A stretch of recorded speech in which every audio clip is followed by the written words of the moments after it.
வணக்கம். இன்று நீங்கள் கேட்க இருப்பது சாண்டில்யன் அவர்களின் மலைவாசல். அத்தியாயம் 31. ராகுலன் கதை. பெரிய மனிதர்கள் எப்பேற்பட்ட பெரிய காரியத்தை சாதித்தாலும் அதை பற்றி பிரஸ்தாபிக்காமல் அடக்கமாகவே இருப்பார்கள்.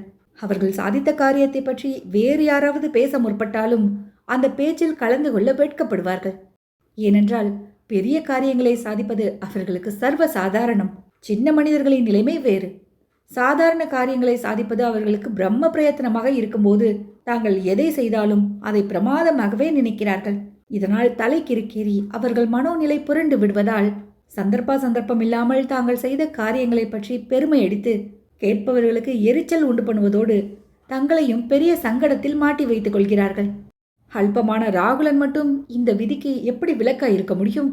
ஆகவே மஞ்சத்தில் சாய்ந்து கொண்டு தன் கதையை பலத்த பூர்வ பீடிகையுடன் சொல்ல ஆரம்பித்தான்.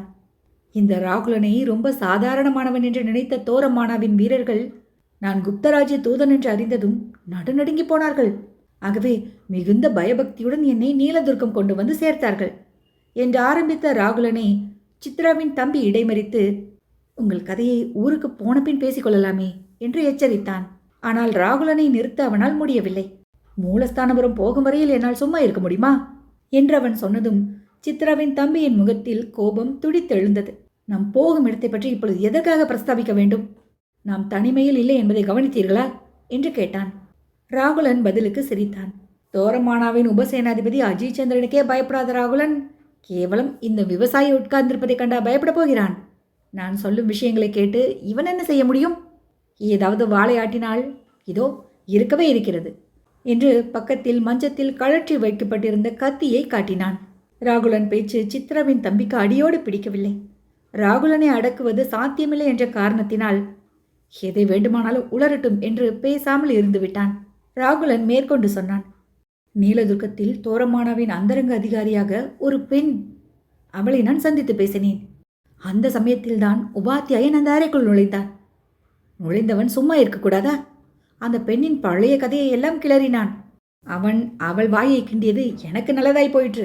அந்த பெண்ணின் பெயர் காமினி என்பதையும் அவள் உன் தகப்பனாரிடம் தீரா விரோதம் கொண்டவள் என்பதையும் அறிந்தேன். அடிலனிடம் விரோதம் கொண்டவள் நான் அடிலன் மாப்பிள்ளையாக வரப்போகிறவன் என்பதை அறிந்தால் என்ன செய்வாள்? அதிதி கிரகத்திலேயே என் மென்னியை திருக ஏற்பாடு செய்திருக்க மாட்டாளா? ஆகவே அவள் உத்தரவுப்படி என்னை அதிதி கிரகத்தில் வீரர்கள் விட்டு போனதும் நான் சொல்லாமல் கொள்ளாமல் கம்பி நீட்டினேன். குதிரையை அவிழ்க்கப் போனால் தெரிந்து விடுமே என்று கால்நடையாகவே சவாரி விட்டேன். சித்ராவின் தம்பி குறுக்கே பாய்ந்து, அப்படியானால் இப்பொழுது நீங்கள் ஏறி வந்திருக்கும் குதிரை ஏது என்று கேட்டான். அதை பற்றி பிறகு சொல்கிறேன்.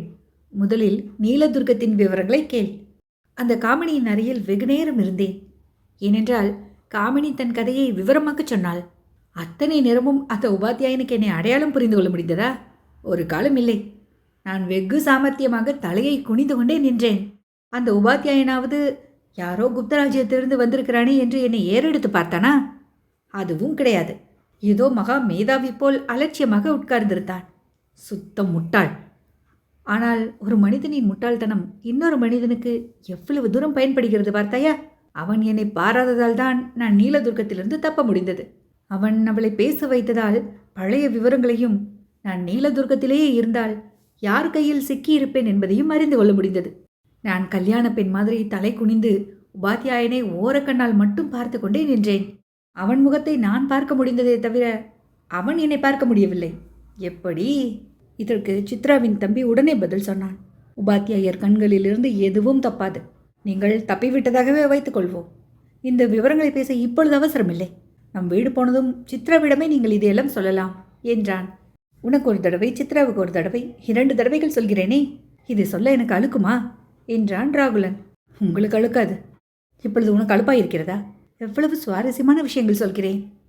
இந்த சமயத்தில் உபாத்தியாயனும் மௌனத்தை விட்டு ரொம்ப சுவாரஸ்யமான விஷயங்கள் என்று சம்பாஷணையில் கலந்து கொண்டான். ராகுலனும் சித்ராவின் தம்பியும் உபாத்தியாயன் இருந்த திக்கில் கண்களை செலுத்தினார்கள்.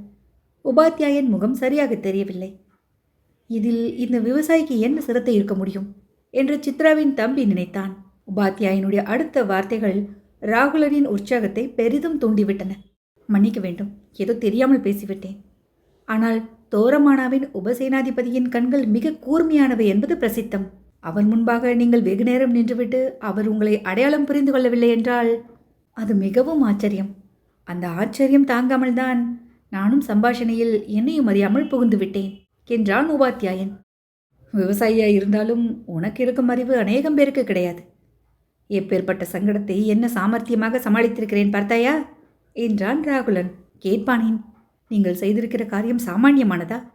நான் மட்டும் உங்களை நேரில் பார்க்கவில்லை என்றால் இந்த விவரங்களை நம்பியே இருக்க மாட்டேன் என்றான் உபாத்தியாயன். என்னை பார்த்த நம்பிக்கை வருகிறதா என்று ராகுலன் குதூகலத்துடன் கேட்டான். உங்கள் முகத்தை பார்த்த பின் சந்தேகத்துக்கு இடமேது என்றான் உபாத்தியாயன். ராகுலன் நிதானம் தப்பிவிட்டான். நேருக்கு நேர் நின்று உபாத்தியாயன் கண்களில் மண்ணை தூவிவிட்டு கிளம்பியதற்கே ஆச்சரியப்படுகிறாய். உபாத்தியாயன் உயிர் என் கையில் இருக்கிறது என்று தெரிந்தால் இன்னும் எவ்வளவு ஆச்சரியப்படுவாய். உபாத்தியாயன் உயிர் உங்கள் கைகளில் இருக்கிறதா என்று குரலில் மிகுந்த ஆச்சரியத்தை காட்டினான் அஜிச்சந்திரன். இந்த சம்பாஷணையை அறவே ரசிக்காத சித்ராவின் தம்பி தலையில் கையை வைத்துக்கொண்டு பேசாமல் உட்கார்ந்து விட்டான். ராகுலன் மிகுந்த உற்சாகத்துடன் சொல்ல ஆரம்பித்தான். பார்த்தாயா, விஷயத்தை கேட்டபோதே வாயை பிளக்கிறாய். உபாத்தியாயின் உயிர் எப்படி என் கையில் சிக்கியிருக்கிறது என்பதை முழுவதும் தெரிந்து கொள் என சொல்லிவிட்டு சித்ராவின் தம்பியிடம் திரும்பி, நீயும் கேள். ஏனென்றால் பாதசாரியாக புறப்பட்ட எனக்கு குதிரை கிடைத்ததற்கும் உபாத்தியாயன் உயிர் என் கையில் இருப்பதற்கும் அதிக சம்பந்தம் உண்டு என்றான். ராகுலனை பார்த்த சித்ராவின் தம்பியின் கண்களில் எச்சரிக்கை பூரணமாய் இருந்தது. ஆனால் ராகுலன் அதை சட்டை செய்யாமல் பேச ஆரம்பித்தான். நான் நீலதுர்க்கம் கோட்டையை விட்டு சிறிது தூரம்தான் வந்திருப்பேன். சாலையில் எதிரே குதிரையில் வந்த ஒரு வீரன் என்னை பார்த்ததும் குதிரையை சட்டென நிறுத்தினான். சற்று நேரம் என் உடையை கூர்ந்து கவனித்தான். குப்த வீரர்கள் உடைய இருக்கவே நீ யார் என்று என்னை கேட்டான். அவன் உடையிலிருந்து அவன் குப்தராஜ்யத்திலிருந்து தான் வந்திருக்கிறான் என்பதை நான் உணர்ந்து கொண்டேன். உடனே அவனை என் வலையில் இழுக்க எண்ணி குப்தராஜ்யத்திலிருந்து ரகசியமாக நான் தூது வந்திருக்கும் விஷயத்தை சொன்னேன். ஆனால் அனுப்பியது யார் என்று மட்டும் சொல்லவில்லை. அந்த வீரன் தானும் ஒரு தூதன் என்றும் தான் உபாத்தியாயனுக்கு ஓலை கொண்டு வந்திருப்பதாகவும் கூறினான். நான் உபாத்தியாயன் ஊரில் இல்லை என்றும் வர 2 நாட்கள் ஆகும் என்றும் சொல்லி அவனை மெல்ல பக்கத்து சாலைக்காக அழைத்து சென்றேன். அவன் எனக்கு முதுகை காட்டி குதிரையின் சேனங்களை அவள் கையில் உடைவாளால் ஒரே குத்தாக குத்தி வீழ்த்தி அவனிடமிருந்து ஓலையை எடுத்து பார்த்தேன். உபாத்தியாயன் ஸ்கந்தகுப்தனின் உளவாளி என்பதை அறிந்து கொண்டதும் அந்த குப்த வீரனின் குதிரையில் ஏறி ஓடினேன். வழியில்தான் உன்னை சந்தித்தேன். அந்த ஓலை இதோ என் கைகளில் இருக்கிறது.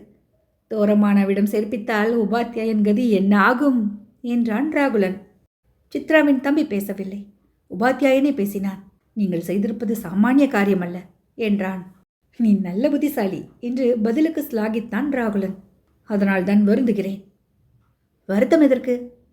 எவ்வளவு காரியங்களை செய்த உங்களுக்கு ஒரு பழமொழி ஞாபகம் இல்லையே என்பதால் தான். என்ன பழமொழி?